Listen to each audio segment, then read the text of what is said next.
Hello বন্ধুরা, আজ আমি বানাবো পুঁটি মাছের ঝাল। প্রথমে মাছটাকে আমি ধুয়ে নিয়েছি। এরপরে আমি এর মধ্যে মশলা মাখিয়ে নেব। দিয়ে দেবো 1 চামচ জিরে বাটা, 1 চামচ লঙ্কা বাটা, আর দিয়ে দেবো কটা কাঁচা লঙ্কা। এরপরে দিয়ে দেবো হলুদ গুঁড়ো, তারপরে দিয়ে দেবো পরিমাণ মতো লবণ, দিয়ে দেবো সরিষার তেল। এবার আমি ভালো করে এটাকে মাখিয়ে নেব। প্রথমে কড়াইটাকে গরম করে নিয়েছি, দিয়ে দেব সরিষার তেল।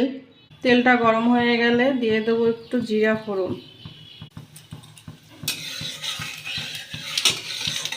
তেলটা গরম হয়ে গেছে, মাছটাকে এবার আমি দিয়ে দেব।